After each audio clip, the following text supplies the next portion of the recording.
Bon matin, Stéphanie May. Salut Marie-Claude. Merci d'être avec moi ce matin. Je suis super excitée parce que le sujet me concerne. On va parler d'activité physique pour les femmes enceintes et je suis encore enceinte. J'accouche ça fait 3 semaines, je dis dans 2 mois, mais j'accouche dans moins de 2 mois. Et j'avais jamais pris la peine de m'informer sur c'est quoi les recommandations pour la pratique sportive, l'activité physique, l'exercice pour les femmes enceintes. Et j'avais peur en googlant, en faisant des recherches, que ce qui allait me revenir, c'était des recommandations très conservatrices sur t'es enceinte, il faut faire attention. Que la liste des choses qui est contre-indiquée est vraiment plus longue que les bénéfices, puis de me dire est-ce que je dois bouger ou pas? Être un peu confuse. Puis je suis tombée sur ton travail. Tu as travaillé sur les lignes directrices canadiennes, en fait. Et les recommandations, en fait, c'est l'inverse. C'est bouger, c'est sécuritaire et bénéfique. Fait que j'étais vraiment, en fait, surprise et heureuse. Puis je me disais, j'aimerais ça vraiment en parler. Donc voilà, qu'est-ce qui t'a mené dans ce champ de recherche-là qui mixe la science de l'activité physique et la santé maternelle? Écoute, j'ai pris pas mal de détours, moi, durant ma formation universitaire parce que j'ai fait mes études de premier cycle en Suisse, à Lausanne. Puis je me destinais pas du tout à la recherche initialement, mais au fil de parcours, j'ai eu la chance de faire un stage de recherche avec un professeur qui travaillait beaucoup sur le métabolisme. Donc, ça m'a tout de suite intéressée. Puis moi, j'ai, dès le départ, été toujours intéressée à mieux comprendre les maladies chroniques, particulièrement l'obésité et le diabète de type 2, avec pour objectif, en fait, de mieux prévenir ces maladies. Puis notamment par l'activité physique, parce que mon bagage est en activité physique. Donc, pour faire une histoire courte, j'ai eu envie, en fait, après mon bac en Suisse, de continuer mes études au deuxième cycle. Puis, de fil en aiguille, en fait, j'ai atterri à Québec, à l'Université Laval, dans le laboratoire du professeur Louis Pérusse, qui, lui, en fait, s'intéresse beaucoup à la génétique et particulièrement en fait, à la génétique de l'obésité. Donc, j'ai fait mes premières expériences en recherche dans un champ qui était complètement autre que la santé maternelle et l'activité physique. Mais voilà, des fois, les parcours ne sont pas linéaires. Donc, au fil de mes lectures, j'ai commencé à lire sur le diabète gestationnel, sur la santé maternelle. Puis là, je me suis dit, waouh, c'est quelque chose de génial.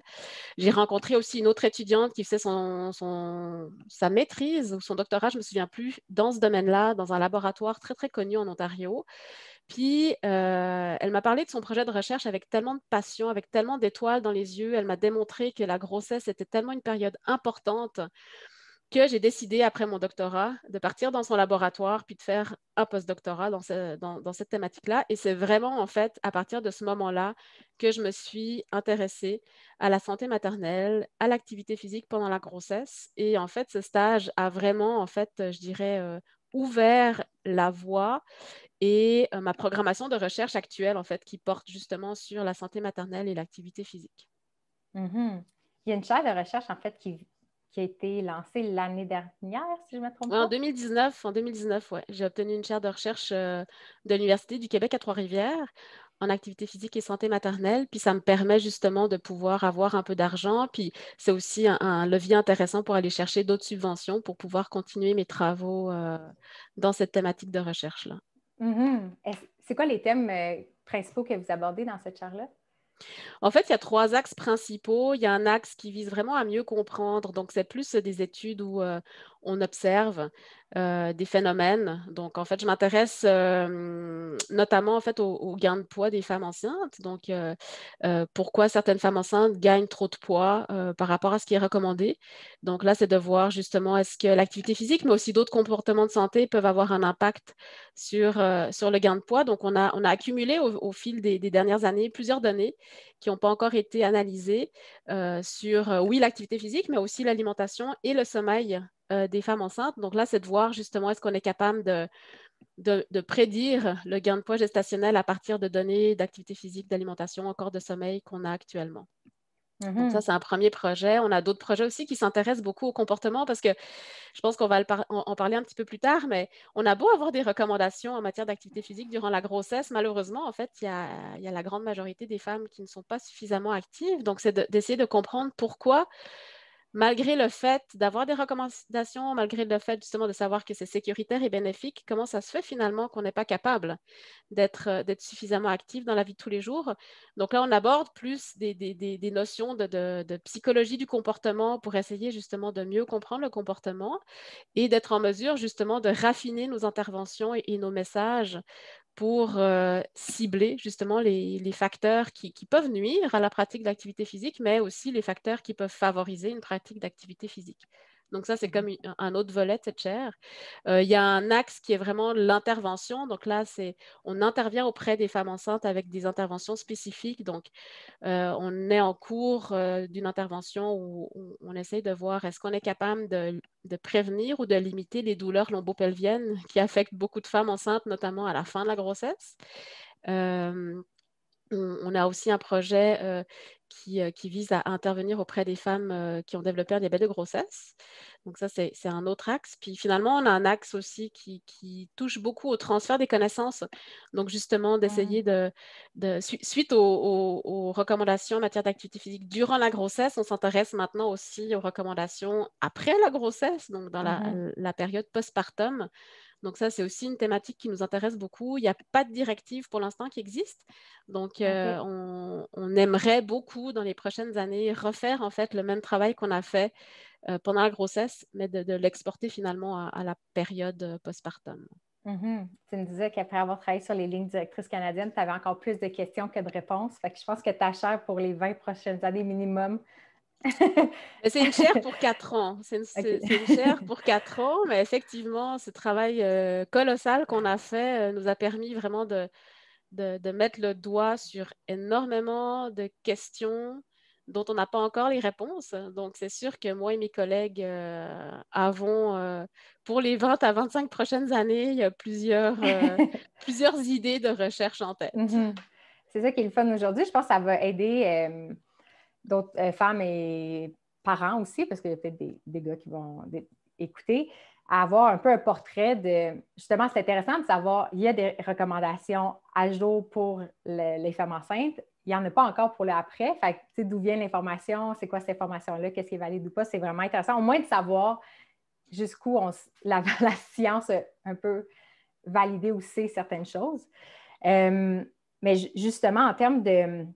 Tantôt, tu parlais que les femmes enceintes, les statistiques montrent qu'ils ne sont pas encore actives, mais c'est ça qui est fascinant aussi, c'est que tout le monde, en fait, dans la société, chaque strate de personnes. Fait que non seulement, je pense que ce qu'on va parler aujourd'hui va être pertinent pour les femmes enceintes, mais aussi de manière générale, enceintes ou pas. Là, je pense qu'il va y avoir des belles réalisations de ce côté-là. Mais on va aller avec les lignes directrices canadiennes, ce travail-là colossal qui a été fait pendant des années. C'est quoi le travail derrière, puis c'est quoi vos résultats? Ben, c'est vrai que c'est un gros travail en fait qu'on a débuté en 2015 avec en fait l'obtention d'une subvention des instituts de recherche en santé du Canada. Donc heureusement qu'on a eu cet argent-là. Puis d'ailleurs, on a dû aller rechercher probablement le triple de l'argent qu'on avait reçu pour pouvoir mener à bien ce travail.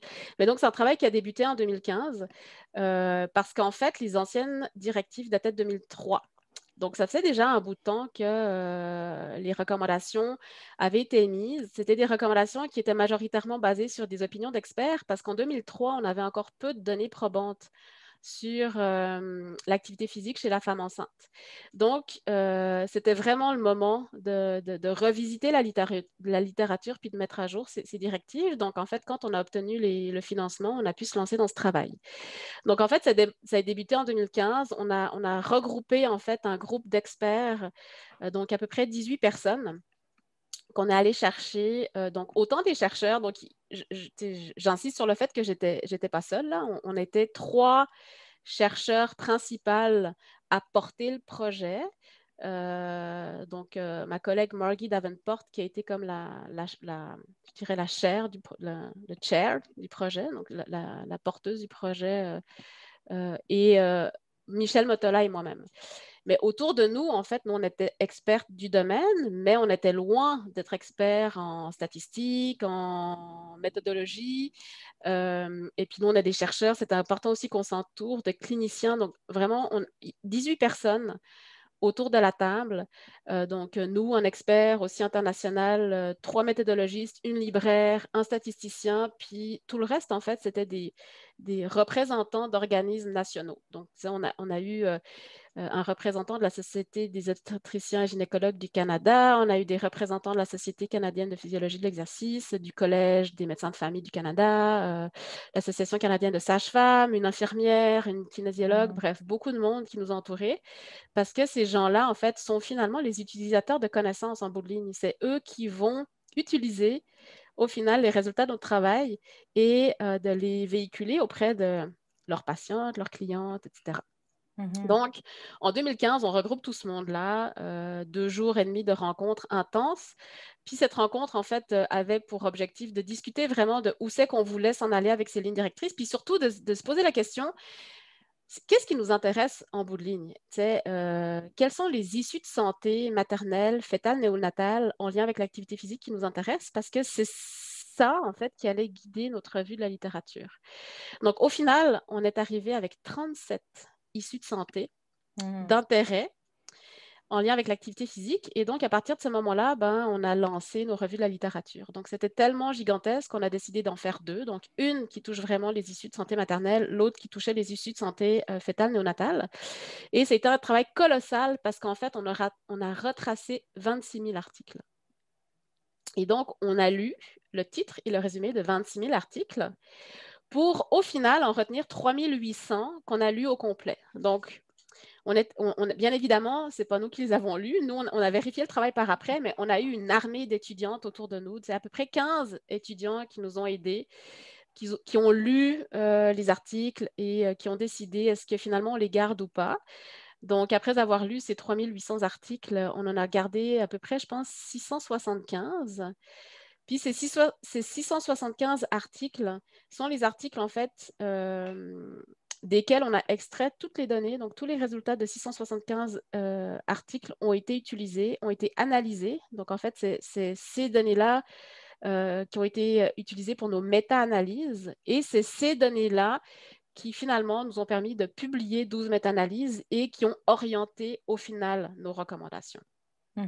Donc, ça a été énorme parce que d'écrire déjà une méta-analyse, ça peut prendre à peu près 6 à 9 mois. Nous, on en a écrit 12 quasiment en même temps. Donc, ça a été gigantesque comme travail. Honnêtement, je pense qu'on en a perdu des bouts de notre vie privée, des bouts de notre sommeil, bref. Mais au final, le travail, on est très fiers de notre travail. Puis c'est un travail qui va être très porteur et qui l'est déjà, parce qu'on a eu à peu près, je pense, on doit être rendu à 200 000 téléchargements des recommandations à l'échelle internationale. Donc, je ne sais pas si on referait un tel travail gigantesque, mais au final, je pense que c'est un travail qui est très important pour les 10 prochaines années, en tout cas. Puis, quand je t'ai envoyé des propositions de questions, tu m'avais demandé est-ce que tu veux vraiment que je parle de ça? Est-ce que les gens normaux, ça les intéresse? Puis moi, j'étais oui, absolument, parce qu'il faut parler de comment la connaissance, d'où vient la connaissance, les idées, puis comment les idées voyagent. Parce qu'il y a un travail, comme tu le mentionnais, de recherche, puis il faut aussi faire le pont avec d'autres intervenants. Oui. Puis c'est là, des fois, que il y a un maillon de la chaîne qui peut manquer, puis malgré vos efforts, le message ne se rend pas. Mais on va parler des résultats d'abord, puis après, comment les idées voyagent. Fait qu'est-ce que vous avez trouvé après ce méga travail-là?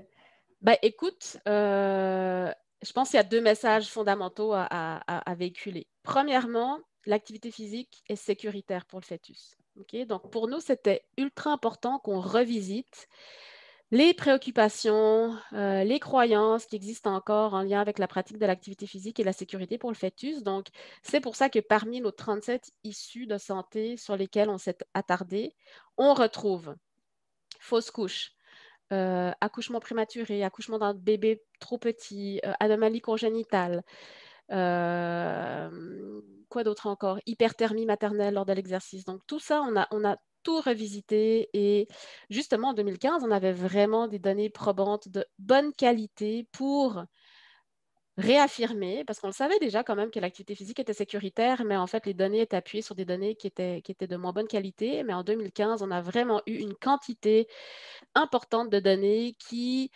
réaffirment l'aspect sécuritaire de l'activité physique. Donc, on a clairement démontré que les femmes enceintes et qui sont actives n'ont pas un risque augmenté de faire de fausses couches, n'ont pas un risque augmenté d'accoucher prématurément, n'ont pas un risque augmenté de mettre au monde un petit bébé à la naissance, ni de mettre au monde un bébé avec des anomalies congénitales qui pourraient être en fait une conséquence d'une hyperthermie maternelle induite par l'exercice.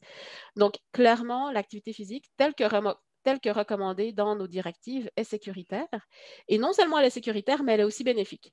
Donc, on a démontré des bénéfices autant pour le bébé que pour la maman. Donc, du côté du bébé, on démontre que les femmes qui sont actives pendant leur grossesse ont moins de risque de mettre au monde un bébé trop gros. Donc, quand même une diminution du risque de 40%, ce qui est cliniquement très, très intéressant. Et du côté de la maman, en fait, on a démontré là aussi une diminution du risque de complications de la grossesse. Donc, 40% de moins de risque de faire un diabète de grossesse et des troubles hypertensifs de la grossesse. Donc, autant l'hypertension gestationnelle que la prééclampsie, qui sont quand même des complications qui sont sérieuses. On a aussi démontré un risque diminué de prendre trop de poids pendant sa grossesse. Donc là, c'est autour d'à peu près 30%. Et un risque diminué de 75% de dépression prénatale. Puis ça, c'est un résultat qui est majeur parce qu'on sait qu'il y a quand même plus de femmes qu'on pense qui développent une dépression prénatale. La dépression prénatale est un facteur de risque de développer une dépression postnatale. Et malheureusement, les femmes qui ont des problèmes de dépression postnatale ont plus de difficultés à rentrer, à créer un lien avec le bébé, à allaiter, à prendre soin du bébé. Donc, on a clairement démontré qu'avec une pratique d'activité physique régulière pendant la grossesse, on est capable de diminuer le risque de dépression prénatale. Donc, je pense que c'est des messages très importants à véhiculer, que non seulement c'est sécuritaire, mais ça apporte aussi de nombreux bienfaits sur les bébés puis les futures mamans. Mm-hmm. Puis moi, ça me saisit encore de lire ça. Je suis dans le domaine de l'activité physique. Puis une partie de moi, comme tout le monde, a pensé, ah oui, on sait que c'est bon, on sait que c'est bon l'activité physique. Comme tu dis, on le fait toujours pas quand même. Mais si on était capable, je pense que c'est un exemple qui est donné souvent dans la promotion des saines habitudes de vie, c'est si on était capable de mettre l'activité physique dans une pilule, ça serait une pilule phénoménale. Clairement. Les résultats que ça donne. Puis moi, je sympathise avec ça parce que mon premier trimestre, je me sentais vraiment plus dépressive. Puis je pense que c'est un facteur de choses. Puis ça tombait aussi dans le creux de l'automne. C'est multifactoriel. Ouais. Mais j'ai commencé à me sentir mieux quand je me suis fait un mini plan de match pour me dire, OK, je vais adresser telle dimension. Je vais commencer à bouger. J'avais arrêté de bouger. Puis je me suis vraiment sentie mieux. Puis il y a une partie de moi qui disait, ah, c'est-tu psychologique? C'est-tu un timing avec mes hormones? C'était confus pour moi, mais on dirait que ça me rassure de me dire, non, les gestes ont une influence. Clairement. Est-ce que dans tes interactions avec les gens, tu sens que tu dois souvent, en fait, juste mettre la table comme ça puis dire les saines habitudes de vie, l'activité physique améliore la santé? Moi, je le perçois de manière générale, qu'il y a une croyance un peu que tout est préprogrammé, c'est génétique. Puis même par rapport à la grossesse, plus spécifiquement, qu'on ne sait jamais ce qui va arriver. Ouais. Si on n'avait pas de contrôle du tout. Est-ce que toi, c'est une perception que tu reçois souvent dans le cadre de ton travail? Pas tant que ça. Je dirais quand même que je suis entourée de personnes, je dirais, qui généralement savent que c'est bon d'être actif. C'est clair qu'il y a toujours des gens qui pensent que tout est prédéterminé, qu'on est avec un bagage génétique puis qu'on ne peut rien faire. Puis ça, dans la quasi-majorité des cas, ce n'est pas vrai. C'est sûr qu'il y a certaines maladies qu'on appelle des maladies monogéniques, et c'est-à-dire qu'en fait, quand on a une mutation dans un gène, on a la maladie, puis malheureusement, c'est sûr qu'en fait, on ne peut pas faire grand-chose. Mais ça touche, je dirais peut-être, je ne sais pas, 1%, même moins, des maladies chroniques actuelles. Mais les maladies chroniques actuelles qui nous intéressent aujourd'hui, c'est l'obésité, c'est le diabète de type 2, c'est les maladies cardiovasculaires, c'est les cancers, et on sait maintenant depuis quand même longtemps que ces maladies-là, en fait, sont causées par une interaction entre, oui, nos gènes, mais énormément notre environnement. Donc, c'est là où c'est ultra important que le message passe et de dire, ben, il faut essayer, dans la mesure du possible, d'adopter des saines habitudes de vie. Puis, ô combien que c'est difficile, on le sait, mais on peut commencer par une petite chose, puis ajouter d'autres choses. Mais je pense que ce qu'il faut réaliser, c'est qu'on est maître de notre destinée et que chaque geste qu'on va poser dans le quotidien, que ce soit pour mieux manger, plus bouger, être justement moins stressé, mieux dormir, et ben, tous ces petits gestes-là, en bout de ligne, vont interagir, oui, avec notre bagage génétique, mais vont avoir un impact majeur sur la santé. Puis la grossesse, c'est une période clé pour instaurer des saines habitudes de vie parce qu'on sait quand même que les femmes sont très sensibles aux messages qui sont véhiculés lorsqu'elles sont enceintes parce que pour elles, ce qui est important, c'est la santé de leur futur enfant. Donc, même si elles n'ont jamais pris soin de leur propre santé avant de tomber enceinte, une fois qu'elles sont enceintes, ben, en fait, elles se rendent compte que leur santé est importante parce que ça va probablement avoir un effet sur la santé de leur bébé. Et donc, c'est pour ça que c'est un bon moment à attraper pour essayer d'amener les femmes enceintes à changer leur comportement. Puis, tu sais, la science est très claire à ce niveau-là. Puis d'ailleurs, c'est pour ça que ça m'a amenée à travailler en santé maternelle parce que j'étais très intéressée, comme je l'ai dit en début de podcast, à mieux comprendre le développement des maladies chroniques, mais vraiment pour essayer d'être plus efficace pour les prévenir. Puis je me suis rendu compte, en fait, que plus tôt on agissait dans la vie, mieux c'était. Puis le plus tôt qu'on peut agir dans la vie des générations, c'est durant la grossesse, puis c'est même en préconception. Puis il y a de plus en plus de données qui démontrent qu'une grossesse, ça se prépare, ça se planifie. Puis que si on est capable d'être en bonne santé avant de tomber enceinte, ben on aura une grossesse en bonne santé. Puis notre bébé, en fait, on va lui donner un bon départ dans la vie, si je peux dire ça comme ça. Puis la grossesse, c'est vraiment un moment important parce que justement, on parle de plus en plus des origines précoces de la santé puis des maladies. Et puis, on sait maintenant, à l'aide d'études épidémiologiques et aussi à l'aide d'études biologiques, que l'environnement intra-utérin dans lequel un fœtus est exposé pendant ses 9 mois de vie, ses 9 premiers mois de vie, va finalement, puis je le mets en guillemets, programmer sa santé puis son risque de maladie.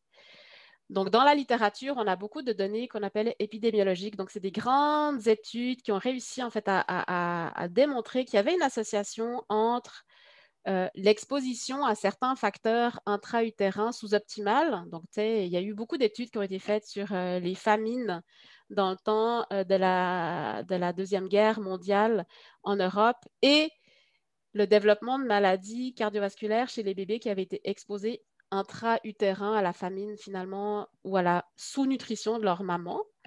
Mais il y a aussi d'autres études qui ont été démontrées que le stress vécu pendant la grossesse, le tabagisme, qui sont finalement des environnements, qui créent un environnement intra-utérin sous-optimal, est associé justement avec le risque de maladies chez les enfants qui sont exposés. Puis ce phénomène-là, qui est observationnel, est depuis quelques années renforcé par des études biologiques qui sont faites en fait au niveau de l'épigénétique. Donc l'épigénétique, c'est comme un terme qui devient très très à la mode, mais justement l'épigénétique démontre que d'un point de vue biologique, il y a des phénomènes biologiques qui peuvent se passer in utero et justement en fait affecter la santé des bébés à plus long terme. Donc on a vraiment beaucoup de données qui démontrent que l'environnement auquel est exposé le fœtus pendant ses 9 premiers mois de vie a un impact sur sa santé à plus long terme. Et donc, c'est là où la promotion des saines habitudes de vie pendant la grossesse prend tout son sens parce qu'on est capable d'avoir un impact, en fait, sur les futures générations. C'est, j'allais dire, legacy, un héritage. Quand ben, le bébé naît avec des prédispositions différentes, si je comprends bien. Oui. La programmation, on dirait que moi, ma perception, avant de découvrir un peu le champ de l'épigénétique, c'était que le bébé, à partir du moment où l'ovule rencontre le spermatozoïde, le code génétique est établi. C'est cet enfant-là qui va sortir. Il va juste grandir. Il va juste prendre la masse dans le ventre. Puis après, ben, une partie de sa vie est déjà déterminée. Ouais. De ce que je comprends, en fait, c'est ce qui est démontré maintenant biologiquement, c'est que les habitudes vont... Est-ce qu'il y a des choses qui vont se manifester différemment chez l'enfant ou c'est que la programmation se finalise dans le ventre? Je ne sais pas si ça fait du sens, ma question. Ouais. Ben, en fait, si tu veux, le code génétique, lui, il reste stable. Donc, effectivement, ben, en fait, le bébé qui naît, il a 50% des gènes du père, puis 50% des gènes de la mère, puis son code génétique, il est établi. Donc, c'est-à-dire que moi, j'aime bien vulgariser la chose en disant qu'on a chacun notre livre qui compose notre histoire. Donc, en fait, notre code génétique, qui est une suite de lettres, forme en fait notre livre qui est personnel à chacun. L'épigénétique, ce que c'est qu'en fait, c'est des marques biochimiques sur notre code génétique. Donc, c'est comme finalement des accents ou une ponctuation qu'on a dans des phrases ou sur des mots. Puis cette ponctuation-là, puis ces accents-là, en fait, ils vont apparaître ou disparaître justement en fonction d'un environnement auquel on va être exposé. Et puis le fait d'avoir une ponctuation différente ou des accents différents vont faire que la lecture d'un mot ou que la lecture d'une phrase va être différente. Tu sais, par exemple, on connaît tous le mot tâche, T-A-C-H-E, avec ou non un accent circonflexe sur le A. Puis lorsque l'accent circonflexe, il est là, ben, le sens du mot est différent que lorsqu'il n'est pas là. Donc, c'est un petit peu ça l'épigénétique. Il y a des marques biologiques qui vont apparaître ou disparaître en fonction de l'environnement intra-utérin auquel le bébé va être exposé. Puis, ces marques-là vont affecter l'expression de nos gènes. Puis, l'expression de nos gènes, c'est ce qui est à la base, finalement, de l'expression d'un caractère physique. Le fait qu'on ait des yeux bleu-vert, le fait qu'on ait, je ne sais pas moi, un organe qui fonctionne mieux qu'un autre. Donc, finalement, le fait d'avoir une expression génique qui est différente va, en bout de ligne, faire qu'on a des processus physiologiques qui peuvent être différents aussi. Et ces processus physiologiques-là peuvent devenir non fonctionnels lorsque, justement, une fois qu'on est né, on est exposé à des facteurs environnementaux qui sont sous-optimaux. Donc, on a tous probablement une susceptibilité à développer certaines maladies, sauf que si on n'est pas dans un environnement qui favorise finalement l'émergence de cette maladie-là, ben, on ne la développera jamais. Donc, c'est là où c'est hyper important de dire rien n'est prédéterminé lorsqu'on est.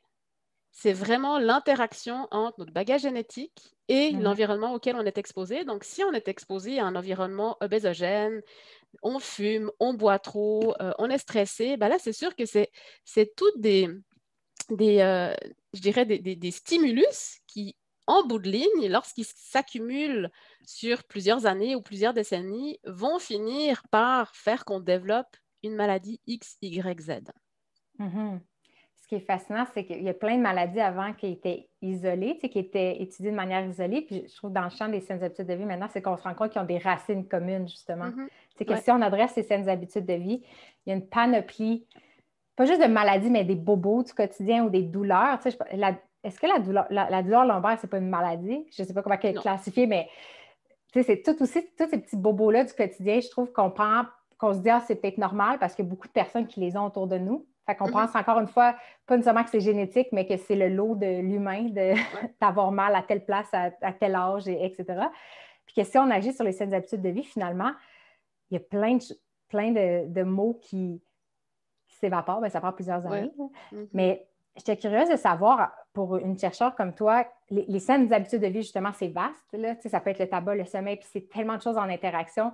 Moi, je trouve que ma vie s'est améliorée dans les 10 dernières années, justement, parce que je voulais adresser mon anxiété, puis j'ai adressé plein de choses, mais c'est tough pour moi de dire cette chose-là a révolutionné ma vie, parce que c'était, on dirait, des effets accumulés. Comment est-ce qu'une chercheure, comment vous réussissez à dire cette part-là, c'est de l'activité physique? T'sais, parmi toutes les options, l'activité physique amène ça de plus. Oui. Tu sais, si je prends l'exemple, par exemple, de notre travail qu'on a fait pour en arriver au développement des recommandations. Donc, nous, c'est sûr qu'en fait, quand on a fait notre recherche bibliographique, on s'est intéressé à l'effet de l'activité physique sur nos 37 issues de santé. Ce qu'il faut savoir, c'est qu'il y a beaucoup d'études puis là, en fait, je parle des études d'intervention, donc les fameux essais randomisés contrôlés. Donc, il y a beaucoup d'études d'intervention qui combinaient activité physique et intervention nutritionnelle.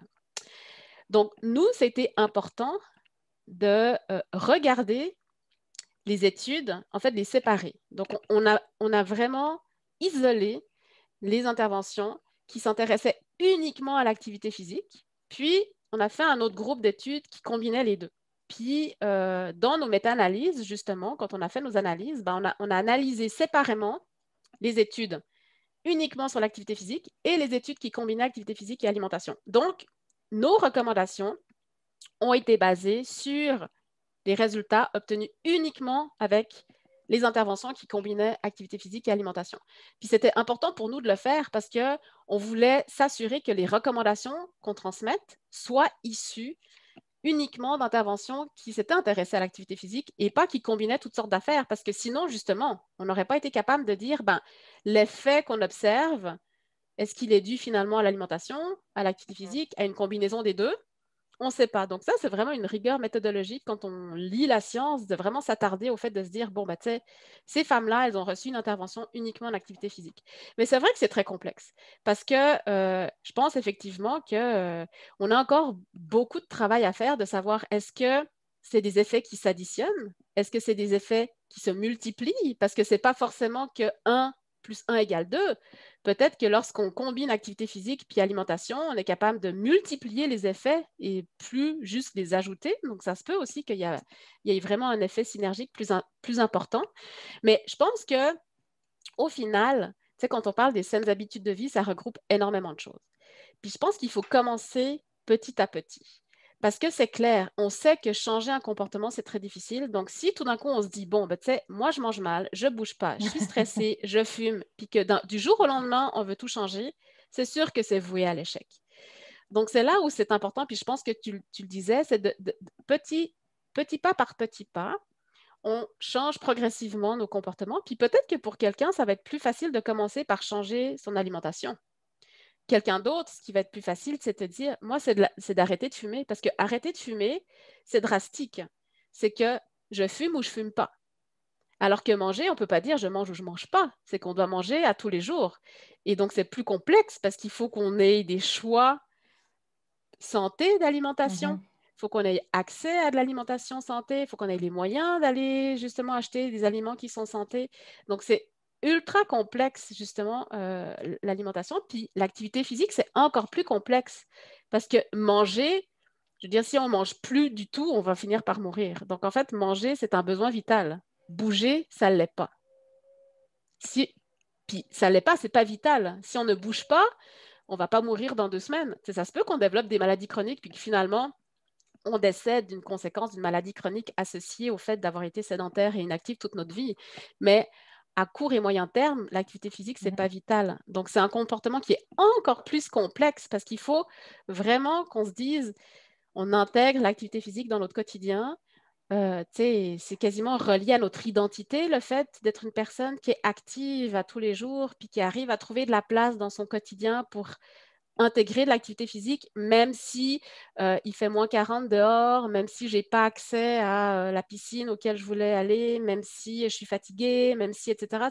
Il y a tellement de facteurs dans notre quotidien qui peuvent venir entraver notre plan de faire de l'activité physique aujourd'hui, mais il y a des gens qui y arrivent parce que ça fait partie de leur identité. Ça a été intégré depuis de nombreuses années. Puis, quand ils ne le font pas, c'est comme s'il y a quelque chose qui manque, ils ne se sentent pas bien, ils dorment moins bien. Il y a des gens même qui ont besoin d'être actifs pour réguler leur prise alimentaire. Donc, c'est très, très individuel. Mais effectivement, ça prend de la constance au départ, puis on sait que ce n'est pas évident. Donc, il y a plusieurs trucs qu'on peut mettre en place pour justement essayer d'intégrer et d'adopter un mode de vie actif dans la vie de tous les jours. Puis la grossesse, on sait que c'est quand même une période de la vie d'une femme qui est particulière et qui comporte justement aussi son lot de facteurs qui peuvent nuire à la Mhm. pratique régulière de l'activité physique. Donc, c'est là où il faut essayer de véhiculer des messages qui sont spécifiques à la femme enceinte pour essayer de les accompagner vers un mode de vie plus actif. Puis parmi, j'ai l'impression des barrières à l'activité physique, moi, celle que j'ai perçue, j'imagine que vous en avez vous en connaissez encore plus, mais c'était d'un côté la croyance que c'est potentiellement dangereux. Mais ce qui a émergé aussi quand je faisais des recherches, c'était aussi le jugement des autres, en fait. J'ai regardé une vidéo d'une fille qui faisait de la danse hip-hop. C'était une professeure. Fait elle, c'était une continuité de sa profession, mais elle l'a adaptée pour les femmes enceintes. Puis c'était quand même un niveau intense. Ouais. Elle recevait des messages d'insultes sur le web pour lui dire que c'était irresponsable puis que c'était dangereux. Puis elle l'a pris avec un grain de sel parce qu'elle semblait vraiment confiante puis elle a eu des belles grossesses puis tu sais, elle était déjà maman. Fait que je pense qu'elle n'a pas eu peur de ça. Mais j'imagine que même moi, ça l'a mis une certaine crainte de dire si je fais, je vais-tu me faire dire t'es irresponsable, ce qui est un peu bizarre aussi comme conclusion. De votre côté, c'est quoi les mythes ou les croyances persistantes qui semblent freiner l'activité physique? Mais c'est vrai que, puis tu sais, c'est pour ça que vraiment véhiculer ce message de l'activité physique est sécuritaire, puis tu sais, de nouveau, on a vraiment des données probantes à l'appui. Donc, tu sais, oui, il y a encore beaucoup de femmes qui vont dire, tu sais, je tombe enceinte, c'est un bon moment, repose-toi, reste tranquille, fais pas trop d'efforts, ça peut être dangereux. Il y a encore des professionnels de la santé aussi qui le pensent de moins en moins, heureusement, mais je donnais une conférence à des Français il y a 3 semaines, puis qui me disaient, mon Dieu, ben nous, en fait, vraiment, les médecins en France sont encore très, très frileux vis-à-vis de la pratique de l'activité physique pendant la grossesse. Donc, tu sais, ça prend son temps pour, tu sais, c'est plate parce que ça prend beaucoup de temps pour casser des fausses croyances. Mais il faut le faire, puis je pense qu'il faut vraiment, à chaque occasion qu'on a, il faut le redire. Il y a certaines femmes qui ont besoin d'avoir des preuves scientifiques à l'appui, donc il ne faut pas hésiter, les envoyer vers des publications. Puis je pense qu'effectivement, comme tu le mentionnes, des fois, il y a des femmes qui sont très confiantes, qui savent que c'est sécuritaire, mais par contre, il y a le mari, il y a les parents, les beaux-parents, les amis qui, pour eux, disent, mon Dieu, mais t'es folle, tu vas accoucher, tu vas perdre ton bébé. Puis justement, rendre la femme qui était confiante coupable, puis au final, la femme, elle ne veut plus avoir à se battre avec son entourage, puis elle décide justement d'arrêter de faire de l'activité physique. Puis c'est là où, tu sais, en tant que société, chaque individu a un rôle d'éducation. Donc, la femme elle-même peut éduquer son conjoint, peut lui donner des choses à lire qui prouvent que c'est sécuritaire. Les professionnels de la santé ont un rôle d'éducation à jouer. Puis, professionnels de la santé, j'élargis ça aux médecins, sages-femmes, physio, chiro, masso, toute personne qui rencontre une femme dans le cadre de sa profession. Donc, effectivement, c'est important. Puis, tu sais, une petite anecdote personnelle. Quand j'ai été enceinte, il y a, on va dire, il y a 2 ans, là, parce que mon petit, il a 18 mois, ben, j'ai fait beaucoup d'activités physiques, puis j'en faisais à l'université. Donc, je me souviens, tu sais, des fois, sur l'heure du midi, je sautais sur un vélo stationnaire, puis tu sais, je pédalais quand même à un bon rythme. Mais ce qu'il faut savoir, c'est que quand on est enceinte, on transpire beaucoup plus vite et on transpire à des intensités beaucoup plus faibles.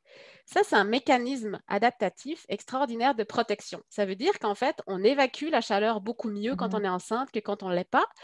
Et ça permet justement de maintenir un environnement intra-utérin tempéré. Okay? Donc ça, c'est un phénomène qui est normal et qui justement c'est une adaptation en fait sécuritaire. Donc moi qui pédalais sur mon vélo, je n'étais pas essoufflée du tout, j'arrivais à converser, mais je coulais. Puis tu sais, c'était l'été en plus, mais il faisait quand même, il y avait de la clim. Mais je me suis souvenue en fait de croiser mes étudiants au centre d'activité physique, puis je me disais, mon Dieu, ils doivent se dire, elle est complètement siphonnée, ma prof, parce qu'elle est enceinte, puis elle coule, mais des litres d'eau qui lui tombent de la face. Puis je me disais, ouais, tu sais, ceux qui ne savent pas, ils doivent être en train de se dire que je m'entraîne à haute intensité, puis que je suis complètement cinglée parce que je suis en train de mettre mon bébé à risque, alors que nullement. C'était juste que, oui, je transpirais beaucoup, mais c'est parce que c'est une adaptation de la grossesse. Donc, tu sais, au final, même moi, je me disais, mon Dieu, tu sais, il y a des gens qui vont penser que je suis complètement folle.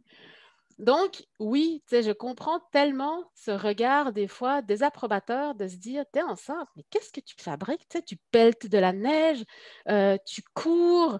Donc, tu sais, je pense que de nouveau, on sait que c'est sécuritaire lorsqu'on respecte les recommandations. C'est sûr qu'il y a des choses qu'il faut éviter de faire. Tu sais, dans nos recommandations, on a quand même une liste d'activités physiques qu'on devrait éviter de faire lorsqu'on est enceinte, puis c'est du pur bon sens.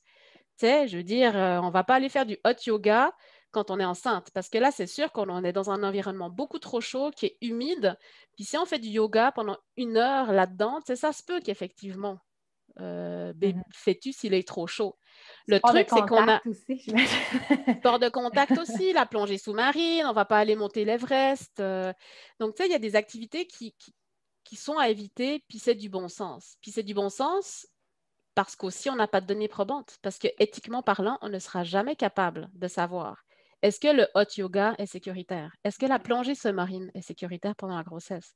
Parce qu'on n'ira jamais envoyer un groupe de femmes enceintes faire de la plongée sous-marine avec peut-être une conséquence catastrophique sur le fœtus. Donc, tu sais, il n'y a aucun comité d'éthique qui nous permettra d'aller faire ce genre d'études. Donc, c'est juste que par bon sens, sachant la physiologie en arrière de ce genre d'activité physique-là, ben, on évite. J'imagine qu'il y a aussi beaucoup de nuances selon la pratique précédente de la mère. Tu sais, si elle poursuit une activité qu'elle fait depuis des années versus la commencer, j'imagine que les enjeux ne Oui. sont pas les mêmes. Moi, il y a des sports, la courbe d'apprentissage est vraiment plus longue. Il y a des choses que mon corps s'est formé pour faire l'activité. Oui. C'est comme j'ai Mais, dit. ouais. Mais tu sais, si je prends par exemple l'exemple des sports de contact Ça, ou les sports où il y a un risque de chute, tu sais, je ne sais pas, moi j'ai fait beaucoup d'équitation quand j'étais jeune. Bon, j'ai arrêté d'en faire, mais si j'en fais encore puis que je tombe enceinte, c'est une pratique que je fais depuis 20 ans. Je connais mon cheval, je connais ses réactions. Je pourrais continuer à faire de l'équitation, mais tu sais, qu'est-ce qui me dit qu'un jour, je me promène, mon cheval, il a peur de quelque chose, il fait un écart, il part d'un coup, puis tu sais, moi, avec mon gros bidon, j'ai un centre de gravité qui change, donc toute ma mécanique est différente. Je pourrais tomber. Je pourrais tomber, puis ça fait rien à mon bébé. Je pourrais tomber, puis ça pourrait être dramatique. Donc, Mhm. tu sais, il y a beaucoup de femmes qui font des sports, qui veulent les continuer.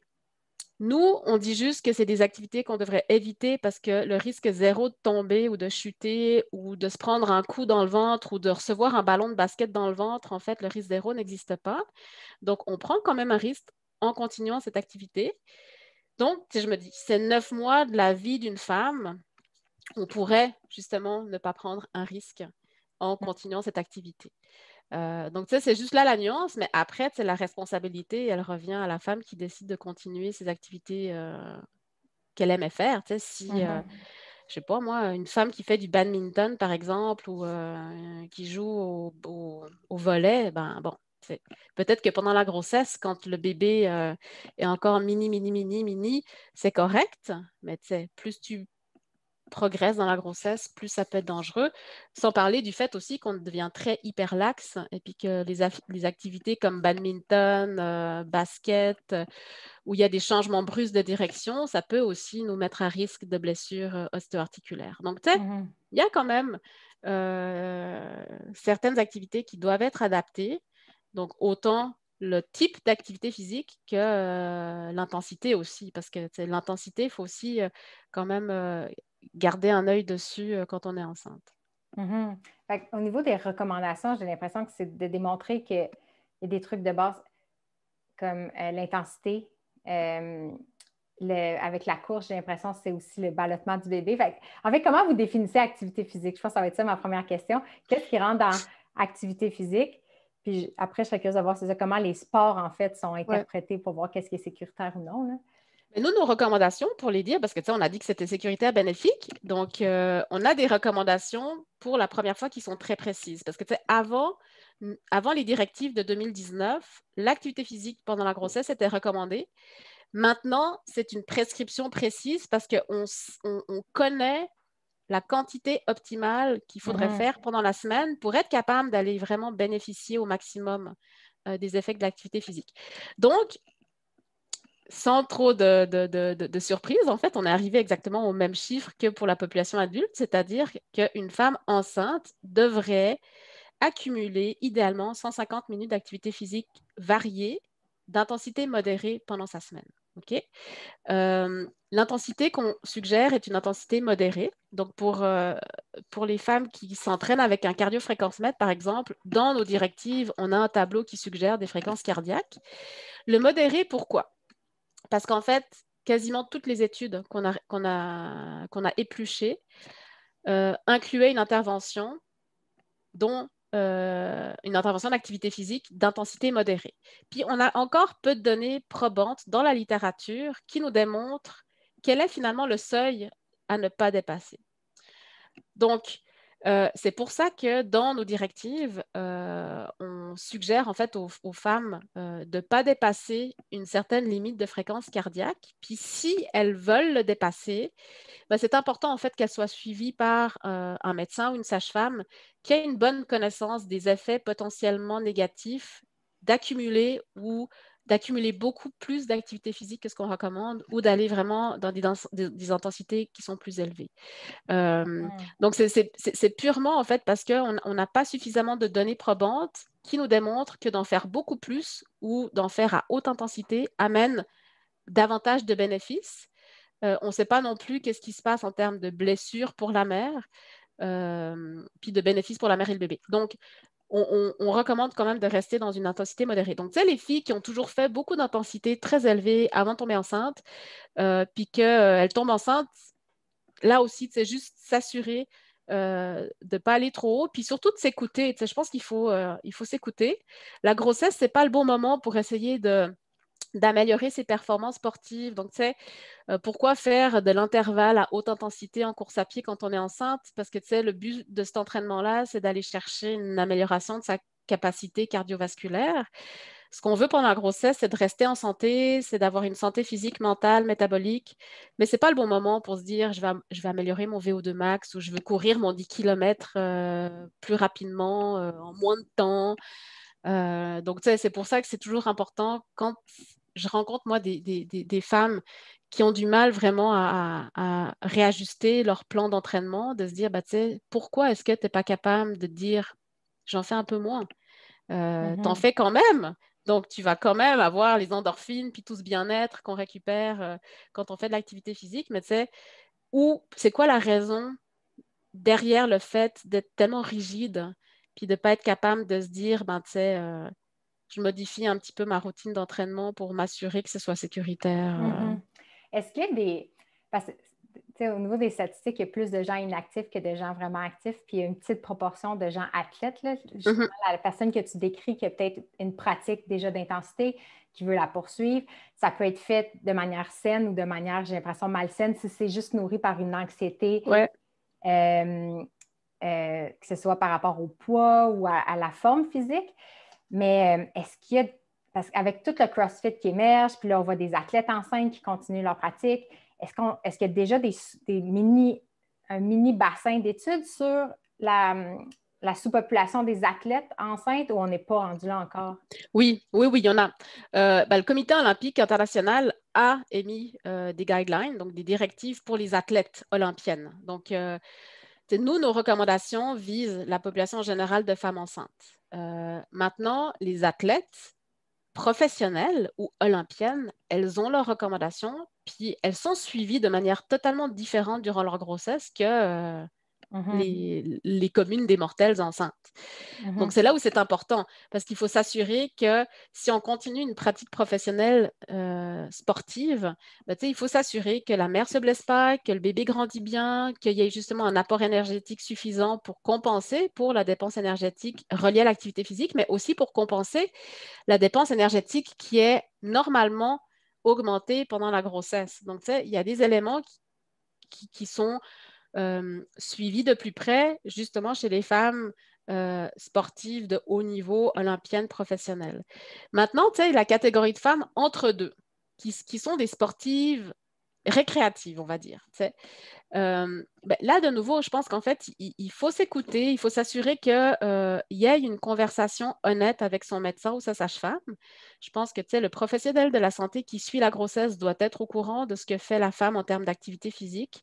Puis surtout, si elle dépasse de beaucoup nos recommandations. Donc ça, c'est important parce que justement, peut-être qu'il y a des éléments à prendre en compte différemment chez ces femmes que chez d'autres. Mais je pense qu'effectivement, le problème, c'est que peut-être que nos recommandations sont encore trop conservatrices, mais elles sont basées sur les données probantes qu'on a aujourd'hui. Donc, c'est sûr que peut-être que dans 5 ou 10 ans, lorsqu'on devra mettre à jour ces recommandations, ben, peut-être qu'à ce moment-là, on aura plus d'études effectuées auprès des femmes, plus athlètes, ou qu'on aura des essais randomisés contrôlés qui incluent de l'activité physique d'intensité élevée, puis qu'on sera capable de dire, ben, finalement, on peut aller un peu plus haut que ce qu'on pensait initialement. Mais c'est juste qu'à l'heure actuelle, on ne sait pas. Donc, par mesure de précaution, ben, on préfère dire que pour les femmes qui envisagent de dépasser de beaucoup nos directives, c'est important qu'elles soient suivies par un médecin qui est au courant des effets potentiellement néfastes. Puis, pour revenir au comment les idées voyagent, les médecins, par exemple, qui seraient justement encore plus conservateurs que les recommandations, qui n'ont peut-être pas lu la mise à jour, puis qui recommandent peut-être vraiment la précaution ou encouragent les femmes à ralentir, est-ce que c'est basé sur d'anciennes recommandations que c'était vraiment ça le message ou c'est plus une perception qui s'est ancrée dans l'imaginaire des gens? Non, ben, il y a eu, en fait, si on fait un historique des recommandations en matière d'activité physique, donc à l'échelle mondiale, puis au Canada, nous, le Canada, c'est vraiment le pays chef de file dans les recommandations en matière d'activité physique chez les femmes enceintes, parce qu'en fait, on a eu la chance d'avoir des chercheurs très, très, très reconnus mondialement, canadiens, qui ont fait énormément de recherches justement sur l'activité physique pendant la grossesse. Et c'est ce qui, en fait, a permis au Canada d'être le premier pays à émettre des directives. Puis là, ça remonte à 1900, c'est les années 90, en fait. Mais c'est vrai que dans le temps, quand on a commencé à s'intéresser en fait à l'activité physique chez les femmes enceintes, c'est dans le temps où on avait beaucoup de danse aérobique. Aux États-Unis, il y avait Véronique et Davina qui faisaient beaucoup de fitness, puis les femmes justement qui faisaient tous ces cours de fitness, ben, une fois qu'elles tombaient enceintes, elles voulaient continuer leur pratique. Donc c'est là où finalement les chercheurs se sont dit, OK, il va falloir qu'on sache est-ce que c'est sécuritaire ou pas. Donc c'est à ce moment-là qu'il y a eu des études qui ont commencé à émerger. Mais c'est vrai que les directives ont évolué en cours de temps parce que ça évolue avec les données probantes. Puis c'est vrai que dans le passé, on était très conservateur, puis il y a eu des recommandations qui disaient on ne dépasse pas 140 battements par minute.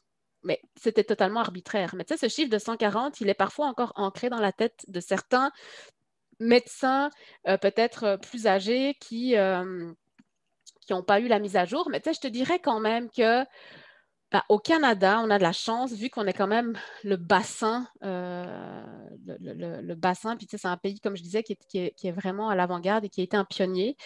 Euh, je pense quand même, quand je regarde moi un peu autour de moi, il y a quand même peu de médecins qui véhiculent encore les fausses croyances.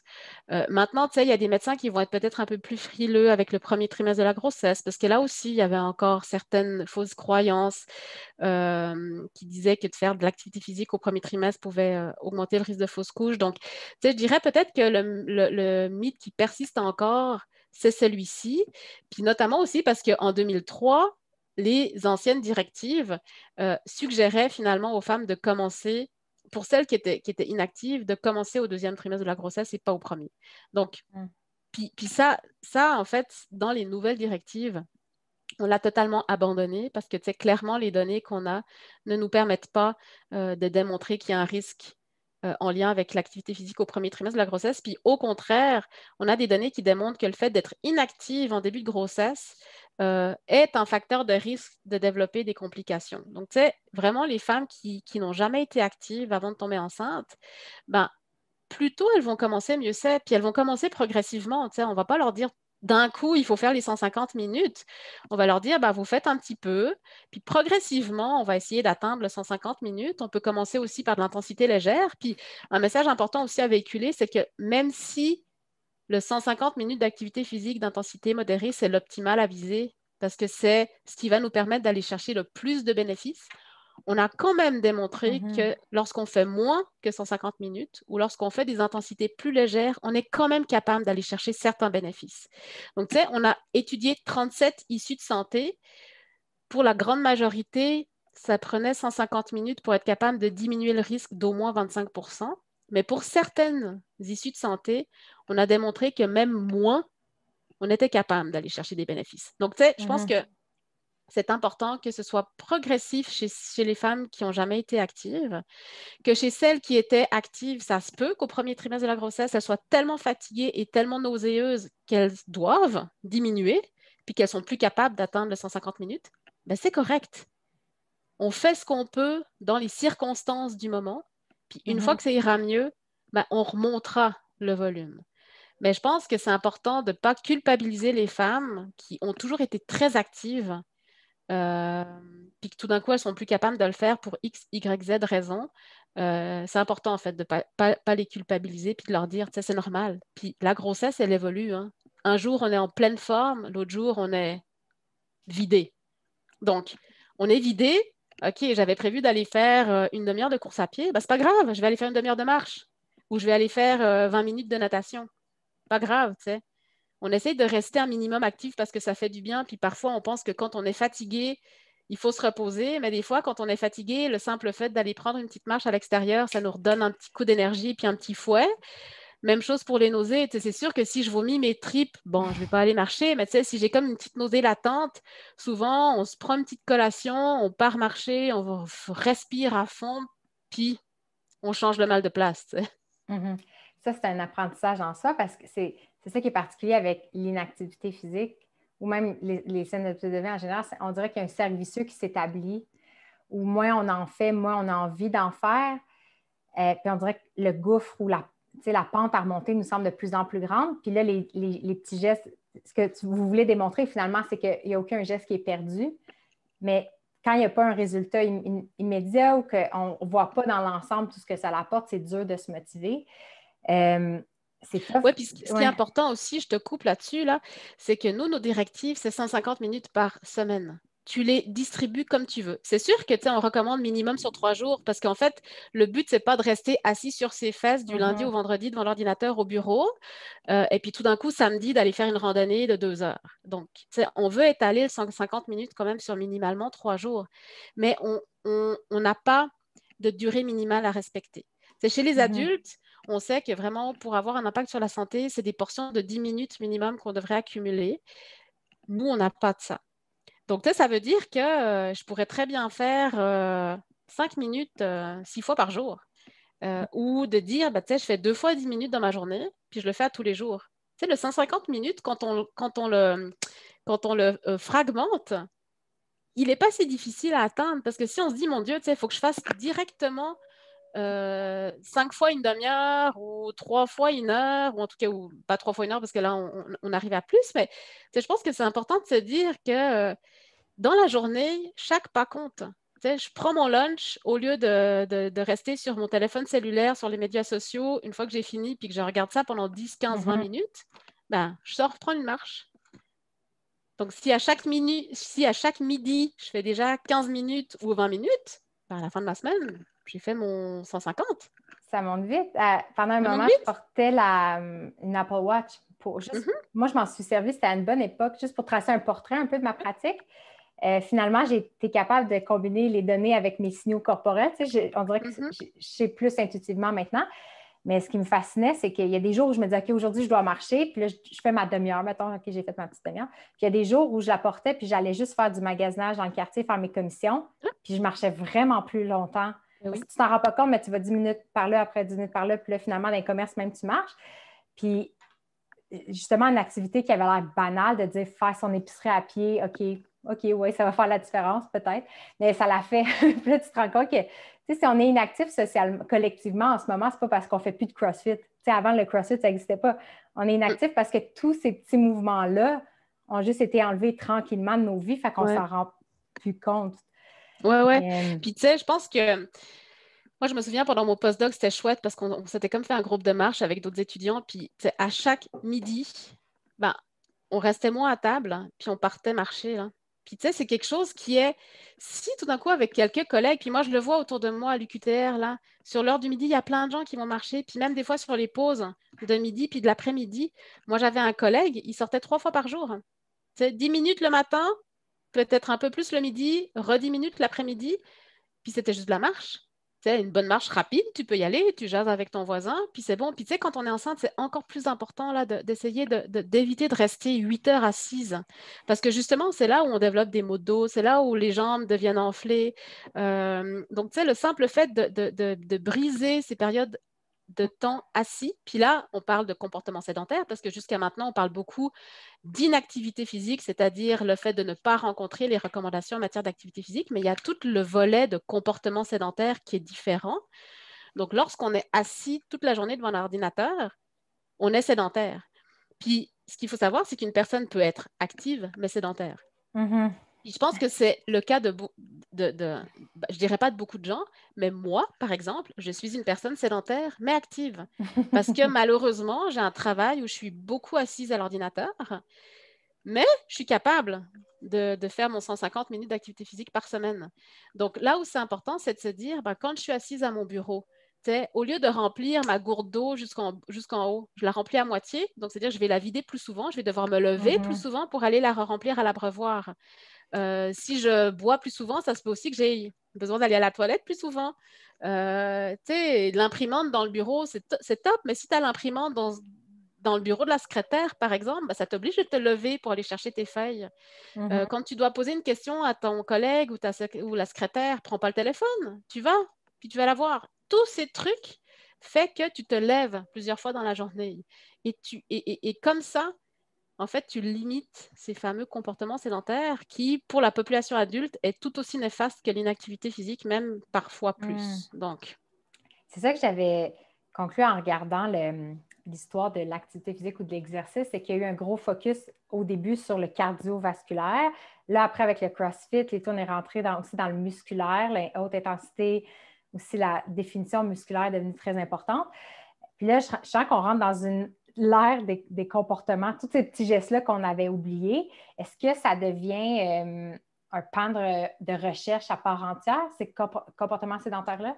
ah oui, oui, depuis plusieurs années, il y a beaucoup de chercheurs qui s'intéressent justement au comportement sédentaire. Puis justement, ce qui est très intéressant, en fait, c'est qu'on a clairement démontré que même les personnes qui sont actives, celles qui sont sédentaires ont un risque augmenté de maladie. Donc, ça veut dire que indépendamment du niveau d'activité physique que tu fais dans ta journée ou dans ton quotidien, si tu es sédentaire, tu augmentes ton risque de développer des maladies. Donc, c'est là où maintenant, en fait, les messages de santé publique sont plus uniquement axés sur l'activité physique, mais aussi sur les comportements sédentaires. Puis, de nouveau, le Canada est vraiment à l'avant-garde parce que maintenant, on a des recommandations sur le mouvement sur 24 heures. Donc, si vous regardez le site de la Société canadienne de physiologie de l'exercice, ils ont des directives. Au total, en fait, ils ont des directives pour 6 catégories de la population. Les tout petits, les enfants, les ados, les adultes, les personnes âgées, femmes enceintes, puis ceux qui ont la maladie de Parkinson. Et donc maintenant, en fait, pour les enfants et les adultes, on a les recommandations sur 24 heures. Donc, ça veut dire que Mhm. il faut qu'on regarde notre 24 heures dans l'ensemble. Et le 24 heures, il inclut le sommeil. Et donc, le sommeil est un comportement hyper important. Donc, on a des recommandations sur le sommeil, on a des recommandations sur l'activité physique modérée à vigoureuse. Donc, le fameux 150 minutes d'activité physique modérée à vigoureuse pour l'adulte ou modérée pour la femme enceinte. Mais il y a aussi des recommandations sur les activités physiques légères et les comportements Mhm. sédentaires.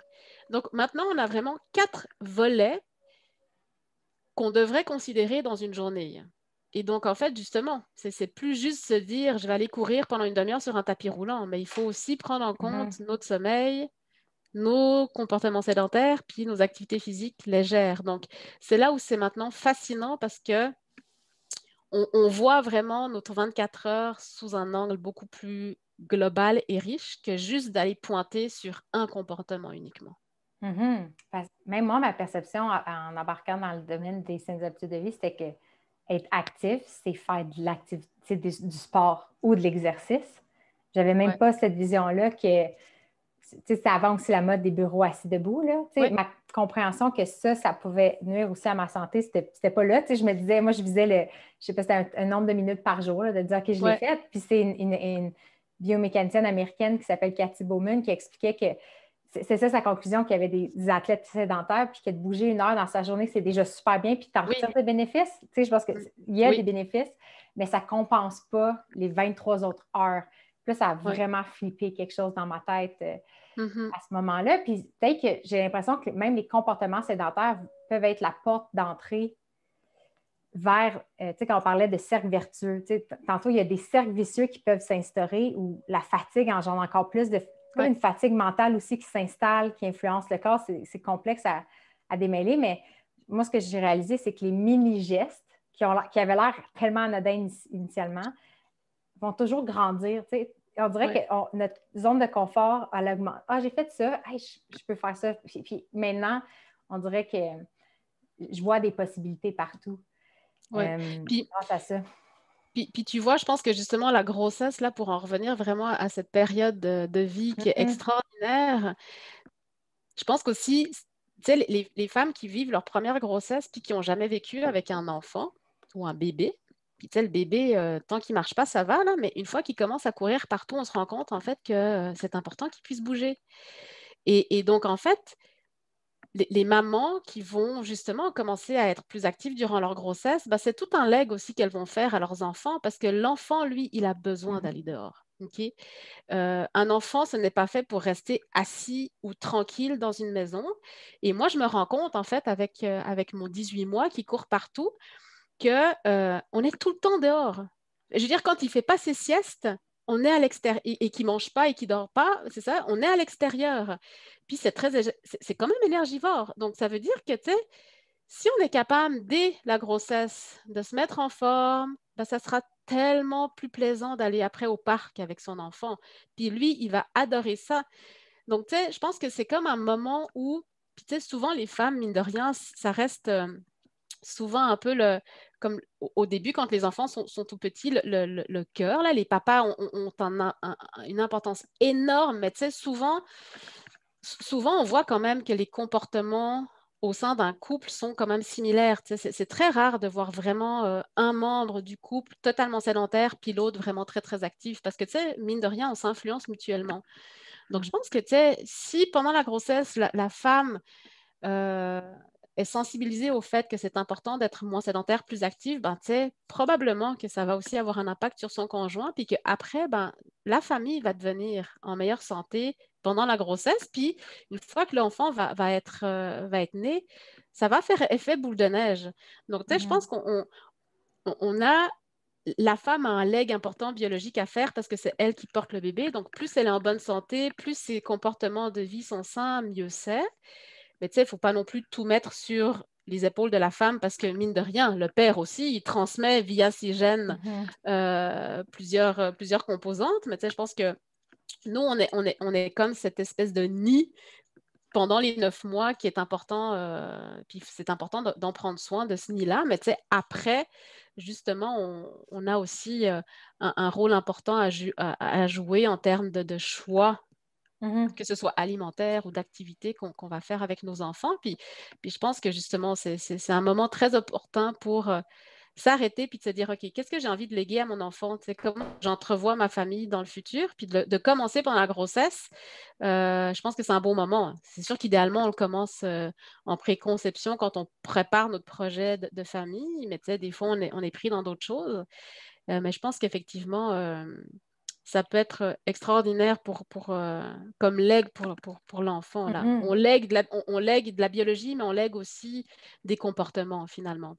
Il y a une phrase qui est émergée dans les discussions avec Vin récemment, c'est justement en pensant à l'enfance, là, puis comment la santé de la mère influence l'enfance, c'est ce qu'on ne règle pas, on le lègue. Puis on pensait aussi à la culture de famille qu'on lègue, en fait, parce que Mm. on lègue des habitudes, justement, des fois, puis c'est ça qui a de l'influence. Puis nous, ça nous a inspiré un peu, puis de dire, est-ce qu'on prône par l'exemple, finalement, parce que c'est une chose de dire aux enfants de sortir dehors, mais Ouais, finalement, je pense qu'on s'en rend compte que si les parents sont actifs, les enfants le sont davantage. tout à fait. Parmi les facteurs je ne sais pas comment c'est nommé en science, là, les facteurs de succès ou les facteurs qui mènent à une pratique d'activité physique, qu'est-ce qui se démarque chez une femme qui va être soit active ou qui va démarrer l'activité physique? Je ne sais pas si c'est des groupes que vous séparez, là, les femmes qui continuent versus les femmes qui Ouais. commencent pendant la grossesse. Qu'est-ce qui fait que souvent les comportements vont fonctionner? Mais je pense qu'en fait, une femme qui a été active avant de tomber enceinte, c'est sûr que on voit quand même dans la littérature que l'activité physique pré-grossesse est un bon prédicteur de l'activité physique durant la grossesse. Donc, le comportement, il continue. Puis, souvent, c'est des femmes qui vont justement s'intéresser, qui vont poser des questions ou qui vont aller comme chercher l'information sur est-ce que c'est sécuritaire que je continue à en faire. Donc, j'espère qu'elles tombent sur les bonnes ressources puis que finalement, elles sont convaincues que c'est sécuritaire, donc elles continuent. Après, c'est sûr que comme je le disais précédemment, c'est peut-être un peu plus difficile pour une femme qui n'a jamais été active de commencer à l'être. Parce que il y a quand même des choses il y a énormément de choses qui changent dans le corps quand on est enceinte. Puis, par exemple, justement, la fatigue, les nausées, c'est souvent des facteurs qui viennent nuire à la pratique de l'activité physique, même quand on a toujours été active. Donc, quand on n'a jamais été active, ça peut être comme un poids supplémentaire qui fait que ça rend difficile l'adoption d'un nouveau comportement. On est aussi vite très essoufflé dès le premier trimestre de la grossesse en raison de notre bouleversement hormonal. Donc, là aussi, quand on n'a jamais été active, puis que à peine on monte des escaliers, on arrive au premier étage, on est essoufflé comme c'est pas permis, là aussi, ça peut peut-être mener à des questions de se dire, coudonc, est-ce que c'est normal? Est-ce que j'ai envie d'être essoufflée? C'est quelqu'un qui n'a pas de conscience de son corps, qui n'a jamais été essoufflé parce qu'elle n'a jamais fait d'exercice, en étant enceinte, même si elle est encore complètement plate puis qu'elle a le bidon qui sort, parce que c'est dès le premier trimestre que ça arrive, cette dyspnée à l'effort, ça peut être déroutant. Puis ça peut être un frein aussi. La transpiration aussi, ça peut être un frein parce que des femmes qui transpirent très vite puis qui ne savent pas comment s'habiller comme il faut, ça peut être désagréable. Donc, je te dirais qu'il y a différents éléments qui peuvent constituer un frein à la pratique de l'activité physique. Mais je dirais que les facteurs qui sont des facteurs de succès, souvent, c'est de s'entourer de gens qui sont déjà actifs ou de se dire, on forme un groupe de femmes enceintes ou je m'inscris à un cours de groupe avec d'autres mamans. Puis, dans ces groupes, il y a toujours de tout et de rien. Puis, souvent, puis il y a des niveaux différents aussi, mais je me dis d'être entourée par d'autres personnes, déjà, il y a l'aspect social où on rencontre d'autres mamans, on aime souvent bien jaser de notre expérience de grossesse et autres. Donc ça peut être quelque chose qui aide parce qu'il y a l'effet de groupe, il y a le contact social. Puis c'est comme si on a un rendez-vous à chaque semaine avec un groupe de femmes pour aller se faire du bien. Donc ça, je pense que c'est quelque chose qui peut être très sympa. Après, sur l'heure du midi aussi, moi, je trouve que c'est une période qui est tellement... des fois, de se dire, je m'arrête pendant 1 heure, c'est comme long, là, 1 heure pour manger. Tu n'as pas besoin d'1 heure pour manger. Donc, des fois, il y a des femmes qui vont manger devant l'ordinateur pour faire vite, vite, vite. Donc ça aussi, c'est comme pas l'idéal, mais je trouve que ça coupe la journée en deux. Puis souvent, ça permet aussi d'oxygéner son cerveau puis d'être un peu mieux l'après-midi. Ça prend une pause quand même cérébrale. Donc, de sortir. Ou en hiver, on peut marcher dans les couloirs, on peut prendre les escaliers, se faire comme un parcours, monter, descendre. Puis, 10-15 minutes, c'est vite fait, puis c'est facile. Je sais pas moi, le soir, après le souper aussi, quand il fait beau en été, de sortir avec son chum, sa blonde, n'importe qui, puis de se dire on fait le tour du pâté de maison. Donc, c'est des petites choses. Je pense que des fois, on voit ça comme étant énorme, de se dire il faut que je m'inscrive à un centre de conditionnement physique, il faut que je m'équipe de la tête aux pieds avec les espadrilles dernier cri, la combinaison tête aux pieds. Non. Je pense que, on sait que la marche, c'est l'activité physique qui est préférée par les femmes enceintes. Ça prend, oui, une bonne paire d'espadrilles, mais rien d'autre. Tu pars avec ta bouteille d'eau, tu peux marcher n'importe quand, n'importe où. Donc, je pense, allons-y, là. Moi, ce qui a fait une différence fondamentale aussi, c'est après avoir lu les recommandations, en fait, puis avoir atténué cette crainte-là de blessure ou de risque pour le bébé, parce que c'est sûr que ça émerge constamment. Là. Je pense qu'on va pouvoir terminer tantôt aussi avec plus ton expérience personnelle. Mais après avoir apaisé cette peur-là de me faire, de me blesser, une perception du risque démesuré, disons, que j'ai atténué ça. Ce qui m'a vraiment aidé, c'est de changer la perception aussi de mon corps en me disant, je ne suis pas dans un état de fragilité en ce moment, de la grossesse. Si je suis essoufflée, je peux voir ça comme une opportunité, en fait, d'augmenter mes capacités. Je vois le bébé comme un poids évolutif. Fait que quand je monte les marches, puis qu'il y a une partie de moi qui se dit, des fois, il y a des jours où tu te dis, si j'ai des sangs, il faut que je les remonte. Là. Fait que ça peut encourager à être sédentaire. Mais maintenant, je me dis, ah, OK, si je suis essoufflée, au lieu de voir ça comme un signe que je suis fragile ou que je suis trop faible pour en faire, puis que là, ça amène un service d'en faire moins, j'essaie de me dire, ah, OK, mon corps est en train de, il atteint une certaine limite. Si je continue tranquillement, juste chaque jour de monter les marches, je vais garder ça au moins, tu sais, Ouais. puis je vais augmenter un peu mes capacités parce que mon bébé est plus lourd. Fait que finalement, je vois mon bébé vraiment comme mon partenaire d'entraînement. Mais c'est Puis, ça. C'est ça. Puis, ouais. tu sais, la littérature le démontre, tu sais, les interventions, justement, ces fameux essais randomisés contrôlés, les premières études, en fait, qui regardaient un petit peu les paramètres physiologiques, le niveau de condition physique des femmes enceintes, ben, en fait, la grossesse, en tant que telle, c'est un entraînement physique. Parce que, justement, comme tu le dis, c'est qu'on prend du poids graduellement pendant 9 mois. Et Mhm. donc, ben, quand on marche, quand on monte des escaliers, c'est un poids qu'on trimballe en plus. Donc, naturellement, si sans aller faire de l'entraînement physique intense, mais si on reste un minimum actif dans la vie de tous les jours, on améliore notre condition physique à la base. Mhm. Donc, effectivement, c'est un bon partenaire d'entraînement. Puis, tu sais, je pense qu'aussi, il y a peut-être deux autres éléments fondamentaux pour briser vraiment cette idée que ça peut être dangereux. Il faut savoir que tous les pays du monde, quasiment, enfin, tous les pays, on va dire, la grande majorité, tous les pays, on va dire, développés et progressivement, les pays en voie de développement ont émis des recommandations en matière d'activité physique pour les femmes enceintes.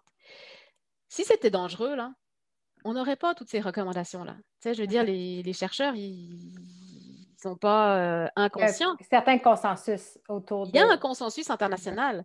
Puis, une deuxième chose, c'est que l'Organisation mondiale de la santé, qui est quand même l'organisme de référence mondial, dans la révision de ses recommandations en activité physique qui ont été publiées en 2020, pour la première fois dans toute leur histoire, ont ajouté un chapitre sur l'activité physique durant la grossesse et le postpartum. Donc, je pense qu'il y a un consensus mondial sur le fait que c'est sécuritaire et bénéfique. Donc, tu sais, je pense que la femme enceinte devrait être rassurée par ce fait-là. Puis une autre chose, c'est que, tu sais, c'est quand même récent là qu'on soit assis sur nos fesses toute la journée, parce que dans le temps, Mhm. là, on était quand même super plus actives, puis les femmes enceintes aussi, là, tu sais. Puis quand on parle d'activité, c'est pas forcément d'aller travailler dans le champ, mais je veux dire, elles faisaient le ménage toute la journée, elles avaient 12 enfants à nourrir, tu sais, tous les travaux qui sont maintenant mécanisés, ben, c'était elles qui les faisaient. Puis je veux Mhm. dire, la race humaine, c'est pas éteinte, là. Mhm. Donc, Moi, c'est l'exemple que ma mère donne. Tu sais, elle disait souvent, tu sais, être enceinte, c'est pas un c'est pas handicap, une maladie? c'est pas une Non. maladie. Puis un exemple qu'elle me donnait, c'était même récemment, ça réimaginait, c'est moi, j'ai vu ta tante faire les foins la semaine avant qu'elle accouche, parce qu'on vient d'un milieu agricole. Mhm. Fait que Ben oui, oui, faire les ouais. chasses, c'était de Mm. l'activité physique. Puis je pense qu'intuitivement, moi, d'avoir des exemples de femmes autour de moi qui ont été, somme toute, actives, euh, tu sais, ça l'a influencé mon imaginaire, puis ça m'a inspiré, moi, à avoir confiance en cette voix-là qui dit, tu sais, t'es capable, malgré mes craintes. Ce qui est vraiment intéressant, c'est que toi-même, tu le dis, tu sais, on les connaît, les recommandations. Ben maintenant, les gens qui nous écoutent les Mm. connaissent. Euh, mais il y a aussi une autre portion de la vie qui est notre expérience vécue puis notre intuition qu'il faut écouter. Puis je pense que c'est là que ça amène une belle balance. En fait, c'est que toi, tu es consciente de ça, tu as été enceinte. Est-ce que tu peux nous parler de ta propre expérience? Et tout à fait, tout à fait. C'est vrai qu'en fait, avant de tomber enceinte, j'étais théoricienne. Donc, je connaissais toute la théorie, ce qu'il fallait faire, ce qu'il ne fallait pas faire. Après, c'est une autre chose de le vivre. Puis, moi, je suis tombée enceinte et ça a été une grossesse très attendue. Donc, ça n'a pas été facile. Ça n'a pas été facile. Donc, tu sais, une fois que je suis tombée enceinte, ça a été comme vraiment la petite merveille. Et puis, le premier trimestre a été, somme toute, assez stressant et angoissant. Tu sais, je l'oublie vite, mais c'est vrai que ça a été quand même un premier trimestre qui était, c'est ça, quand même parsemé de stress. Et donc, j'ai été très, en fait, connectée sur ce que j'avais envie de faire, ce avec quoi j'étais pas à l'aise. Puis, de nouveau, tu sais, je connaissais par cœur les recommandations. Moi, j'ai quelqu'un qui a toujours été actif. Je faisais tu sais, plus de cardio, muscu, ça n'a jamais été trop ma tasse de thé, mais tu sais, j'étais quelqu'un qui faisait beaucoup de courses à pied, de vélo, que ce soit à l'extérieur, stationnaire, la piscine quand je pouvais. Puis, tu sais, c'est toutes des activités physiques qui sont recommandées à continuer. Donc, tu sais, j'avais aucune crainte à avoir de poursuivre ces activités-là. D'un point de vue, tu sais, rationnel, Sauf que moi, dans mon fort intérieur, je ne sais pas pourquoi, mais pendant le premier trimestre de la grossesse, j'étais pas à l'aise de courir. Puis tu sais, c'est de nouveau ces idées complètement loufoques de se dire, ben justement, est-ce que ça peut avoir un impact négatif?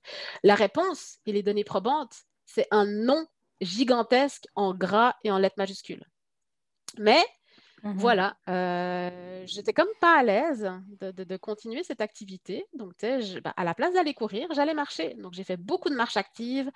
J'ai continué à faire du vélo. Puis, tu sais, l'intensité de mes séances de vélo, il y en a certaines qui étaient assez élevées, là. Tu sais, j'ai continué à faire 1 ou 2 fois par semaine de l'intervalle.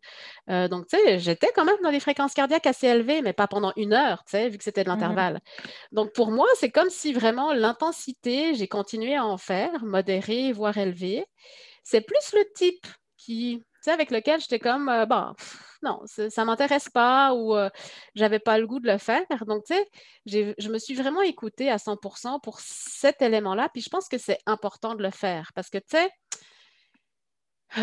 autour de moi, quand je posais des questions, même, j'ai posé des questions à ma gynéco qui me suivait parce que même si j'étais comme l'experte, probablement plus experte qu'elle en activité physique, j'avais quand même besoin d'être rassurée puis qu'elle valide certains trucs.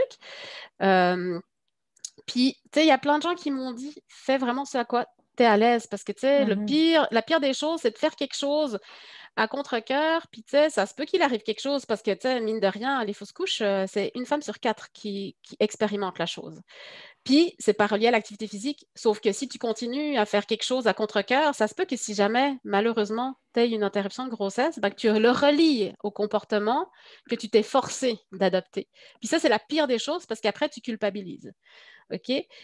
Donc, donc, c'est ça. Je pense qu'en fait, il faut simplement beaucoup s'écouter. Puis, tu sais, là, je parle de mon cas parce que j'étais quelqu'un d'active. Après, les femmes qui sont inactives puis qui s'écoutent en se disant, moi, je suis trop crevée, j'ai pas envie, j'ai pas envie, j'ai pas envie.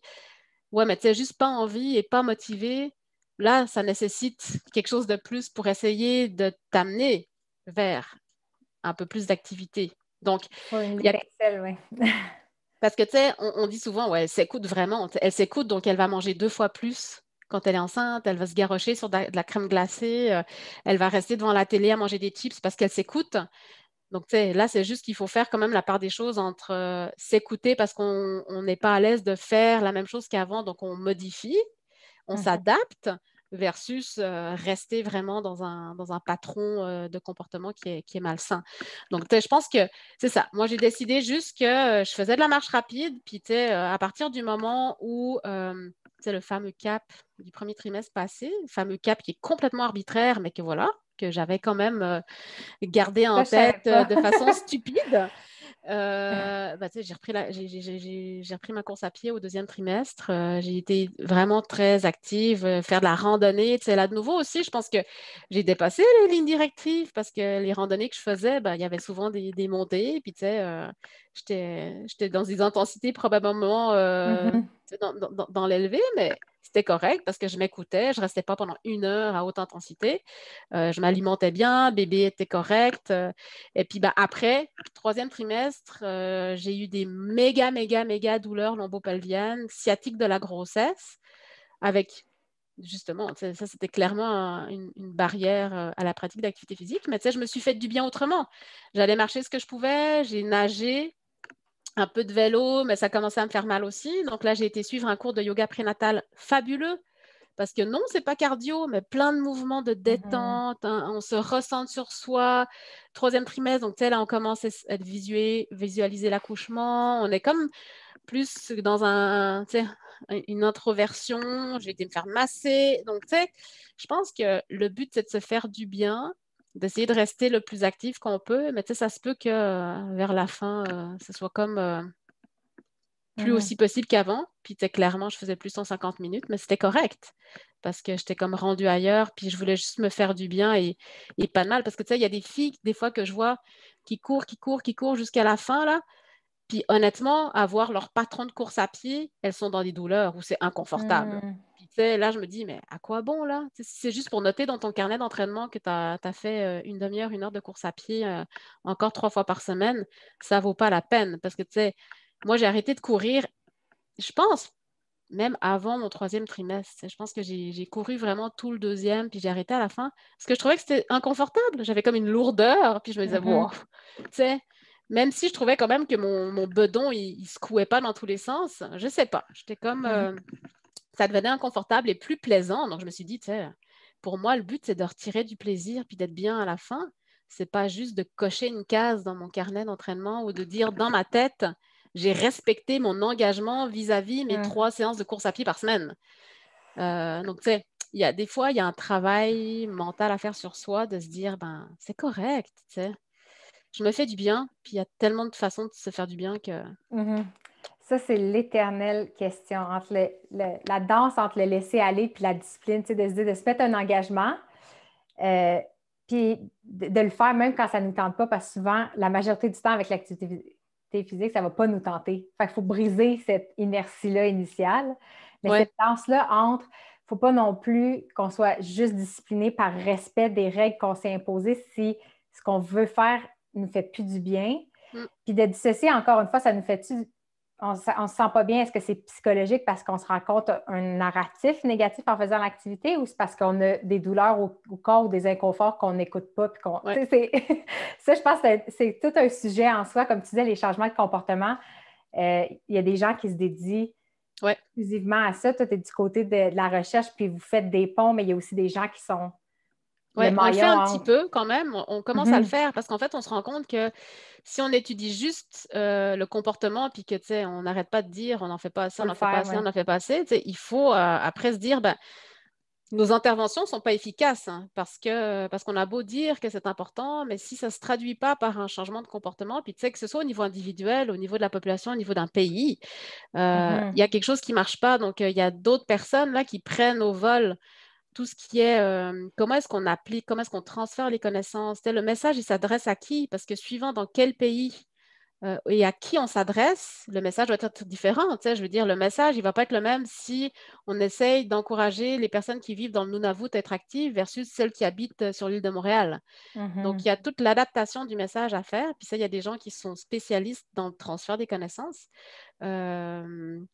Et puis au niveau individuel, c'est de savoir qu'est-ce qui fait qu'on est actif ou qu'on ne l'est pas.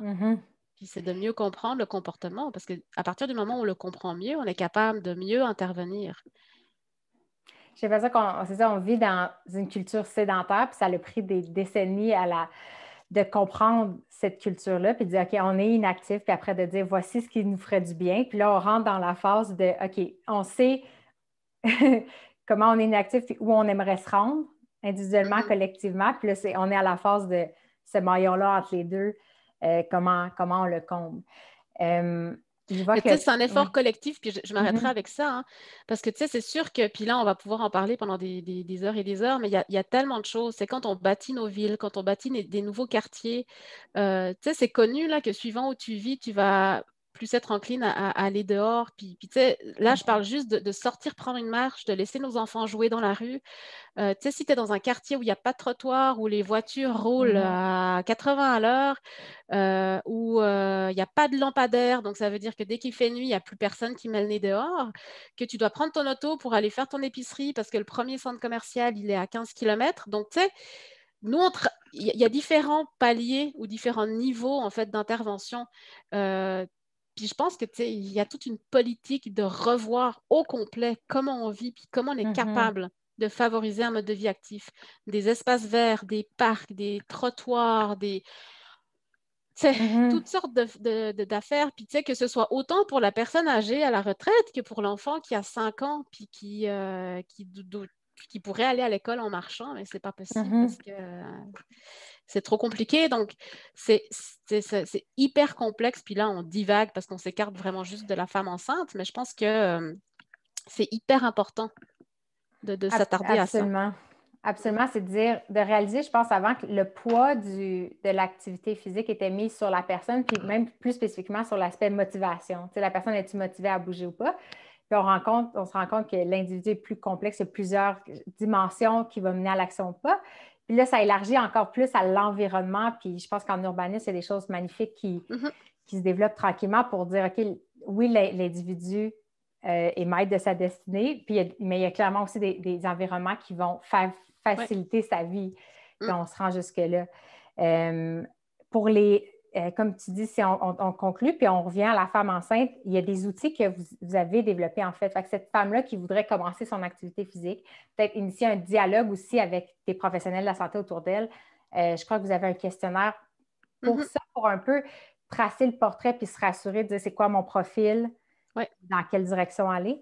Est-ce que Oui, tout à fait. Ben, en fait, suite au développement des directives canadiennes, pour nous, c'était important aussi de pouvoir en fait, développer des outils pour aider les femmes soit à continuer à être actives ou à demeurer actives, et aussi aider que ce soit les médecins, sages-femmes, kinésiologues, professionnels qualifiés de l'exercice, à accompagner finalement ces femmes-là dans leur souhait de rester ou de devenir actives.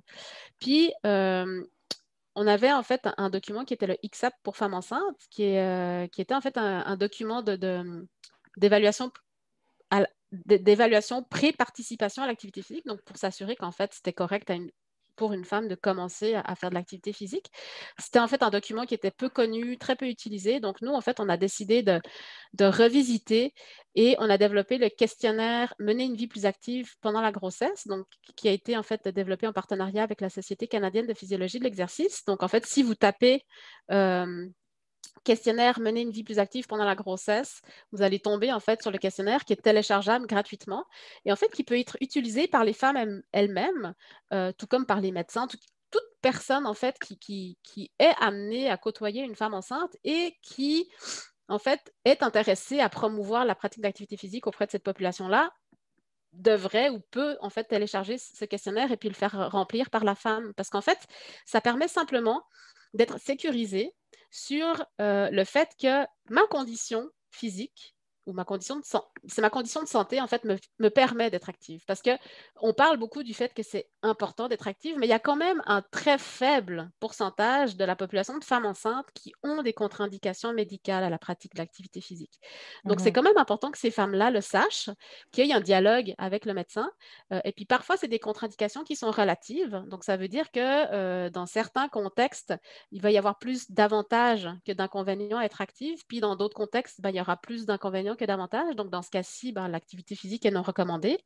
Puis, il y a des contre-indications qui sont absolues. Donc là, c'est sûr qu'en fait, la femme ne peut pas faire d'activité physique d'intensité modérée à vigoureuse, mais peut et devrait continuer à vaquer à ses occupations de la vie quotidienne. Donc, ce questionnaire, il permet vraiment justement aux femmes qui pourraient s'interroger sur est-ce que je peux commencer? Est-ce que je peux continuer? Est-ce que j'ai une bonne santé pour le faire?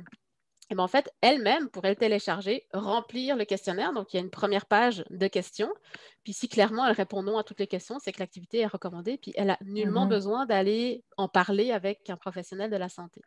À partir du moment où on coche oui, là, on invite justement la femme à aller dialoguer avec sa sage-femme, son médecin, sur justement les avantages et les inconvénients d'être active. Et puis, à ce moment-là, on est 100% sûr dans l'aspect sécuritaire. Donc, c'est pour ça qu'en fait, on a développé ce questionnaire. Il y a un document qui l'accompagne, mais qui est vraiment destiné aux médecins sages-femmes, justement, pour pouvoir créer ce dialogue avec la femme. Mais au final, justement, c'est un document qui est intéressant. Puis au dos, en fait, c'est une page recto-verso. Donc, sur la deuxième page du questionnaire, il y a un tableau que la femme peut remplir en indiquant justement, est-ce qu'elle a été active avant sa grossesse? Si oui, c'est qu'est-ce qu'elle faisait?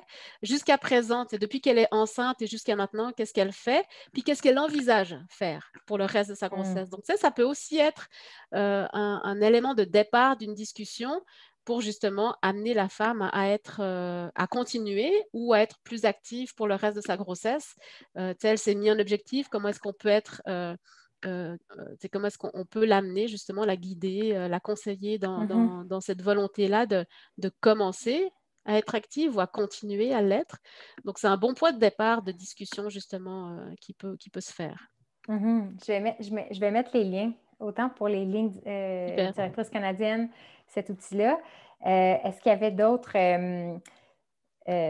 pour conclure, je sais que tu as des notes, il y a des choses importantes que tu voulais mentionner. Je ne sais pas si on a réussi à couvrir les points que tu avais ou s'il y a d'autres outils que tu veux partager. Non, en fait, nous, on avait fait une super belle affiche qui est une affiche grand format qui résume un peu les recommandations, puis qui donne en fait un exemple de quelques exercices de renforcement musculaire qui pourraient être faits. Donc, tu sais, ça peut être, je peux l'envoyer volontiers Avec aux plaisir. femmes, ou tu sais, s'il y a des professionnels de la santé qui m'écoutent, moi, j'aime beaucoup en fait en parler, parce que des fois, c'est comme une jolie affiche qu'on peut mettre dans une salle d'attente ou tu sais, dans un local dans lequel on rencontre des femmes. Donc ça, il y a pas de souci à ce niveau-là. Puis sinon, non, tu sais, je pense que on trouve beaucoup de choses sur le net. Il y a des choses qui sont plus ou moins, je dirais, assises sur des données probantes ou pas. Donc, tu sais, je pense que vraiment d'aller consulter des sites web qui sont en fait reconnus. Tu sais, au Québec, il y a par exemple le portail d'information périnatale de l'INSPQ qui donne aussi tu sais, des informations intéressantes sur l'activité physique durant la grossesse. On a participé d'ailleurs à la mise à jour de la fiche.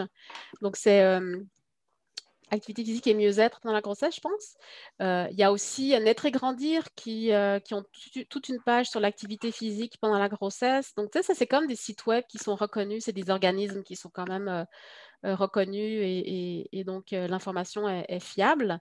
Puis, tu sais, sinon, il y a des bons livres aussi qui existent en librairie sur l'activité physique durant la grossesse qui peut être consulté. Donc, tu sais, j'ai pas vraiment de, de, de livres précis à conseiller. Mais tu sais, je pense qu'il faut rendre ça plaisant, facile à intégrer dans son quotidien. Euh, Puis tu sais, chaque minute, chaque pas compte. Donc, un petit peu, c'est mieux que rien. Un petit peu, c'est moins bien qu'un petit peu plus. C'est un petit peu plus, c'est mieux qu'un petit peu. Mais en tout cas, je pense qu'il faut vraiment se dire ça. Puis j'aime aussi dire que vraiment le mot adaptation, c'est le mot-clé pendant la grossesse. Là, parce que tu sais, la condition peut tellement changer. Bien sûr, d'un trimestre à l'autre, mais des fois, c'est d'une semaine à l'autre, des fois, c'est d'une journée à l'autre. Donc, ça, c'est là où il faut vraiment être flexible dans notre pratique d'activité physique. Et puis, c'est transformer 1 heure de course à pied en une demi-heure de marche ou en 20 minutes de jardinage ou en aller promener son chien. Peut-être que c'est ça, hein, c'est juste, pour moi, la grossesse, de dire apprendre à connecter avec soi-même puis à écouter son corps, puis à justement différencier le signal qui te dit assis-toi, mange la crème glacée versus le signal de prends soin Ouais, de toi, puis le cercle vertueux qui se déclenche quand on commence à bouger. Moi, j'essaie de voir ça comme ça parce que même pour moi, c'est encore un ouais. défi, ces petites voies-là qui m'envoient dans deux directions différentes, puis de dire intuitivement qu'est-ce que je dois suivre. Pour moi, je me dis, c'est peut-être juste ça le point de départ, commencer à écouter son corps, Ouais. puis à voir les réactions quand on commence à bouger d'une façon ou d'une autre. Puis, tu sais, on peut prendre les deux parce que la crème glacée, c'est super correct, là. Tu sais, puis je pense que c'est là aussi. Puis Ouais, des fois, c'est. Puis là, on va déborder sur un autre champ, puis je vois l'heure qui passe, mais tu sais, ouais. s'écouter. Le problème, c'est que souvent, on ne s'écoute pas assez. Tu sais, on est beaucoup de femmes qui sont Mhm, très, très. Qui contrôlons beaucoup les choses. On contrôle ce qu'on mange, on contrôle l'activité qu'on fait. Puis des fois, on se déconnecte avec nos réels signaux. Tu sais, est-ce que j'ai faim ou est-ce que c'est une envie? mhm, Puis, tu sais, si c'est une envie, c'est correct, tu sais, d'aller manger de la crème glacée, mais c'est peut-être pas tous les jours, puis c'est pas le pot en entier. Puis, c'est là où je me rends compte, parce que, tu sais, on a tous eu des phases dans notre vie où, tu sais, la relation avec la nourriture est plus ou moins difficile. Tu sais, je pense que probablement que sur 100 femmes, il n'y en a pas 100 là, qui n'ont jamais vécu de problématiques de se dire, est-ce que je peux manger, j'en mange trop, puis là, tout d'un coup, je suis fatiguée, je suis émotive, donc je passe au travers d'un sac de chips, puis après, je me sens méga coupable, puis je vais faire 2 heures de course à pied. Mais tu sais, pendant la grossesse, c'est tellement important parce que des fois, on a des envies qui sont bizarres. Puis ces envies bizarres-là, elles sont probablement pas là pour rien. Puis je pense que de les mhm, écouter, c'est correct. Tu sais, il y en a qui vont aller vers les cornichons, tant mieux, parce que c'est plus sain que d'aller vers le sac de chips. Mais c'est correct. Écoutons-nous, puis tu sais, si ça arrive qu'on prend à la fois la direction de la crème glacée puis de l'activité physique, tant mieux. Tu sais, tu peux se dire, je vais faire une demi-heure de marche un samedi après-midi, puis je m'arrête à la crèmerie, puis je me prends un joli cornet. Je prends peut-être la mhm. taille plus petite que le truc géantissime avec plein de choses autour. Mais tu sais, je pense que c'est là où on se reconnecte, puis la grossesse, on se connecte tellement avec. Tu sais, moi, j'ai vécu une grossesse hallucinante parce que je me disais, waouh, tu sais, mon corps, il est fabuleux là. Mhm. Il est en train de créer un petit être. Donc, je suis faite pour enfanter. J'ai confiance en mes capacités de mener cette grossesse jusqu'au bout. J'ai confiance en ce que je ressens. J'ai envie d'être plus active aujourd'hui, un peu moins le lendemain. Puis j'ai envie d'une crème glacée, c'est correct. Donc, Puis des fois, c'est ça, c'est qu'on est déconnecté un peu de nous-mêmes parce qu'on est Mhm. trop dans le... C'est ça, il faut que je fasse ça parce qu'on me dit de faire ça, puis il faut parce que je dois rentrer dans un moule.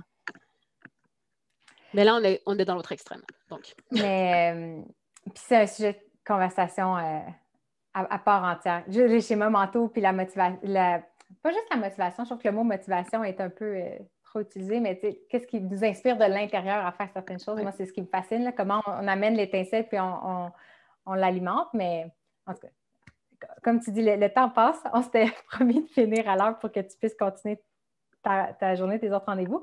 Si quelqu'un aimerait te contacter, comme tu dis, un professionnel de la santé, je vais mettre les notes aussi. Oui. Tu me donneras les meilleurs points de contact. On l'indiquera dans la fiche, comme ça, la discussion pas va de pouvoir souci. continuer. Oui, puis je vais donner mon adresse courriel si quelqu'un, que ce soit n'importe qui, là, une femme, un mari, une belle maman, qui a des questions, ça me fera plaisir d'y répondre. Parfait. Ben, merci beaucoup pour ta présence. Ben, un gros merci à toi. Donc, vraiment, message essentiel, sécuritaire et bénéfique. Hein? Merci. Puis, ça me ferait plaisir, en fait, je vais suivre tes recherches avec la chaire à l'UQTR. S'il y a des grands highlights, des grands updates, n'hésite pas à m'écrire. Ça va me faire plaisir de les partager. Excellent. Mais merci beaucoup. Puis, une belle fin de journée.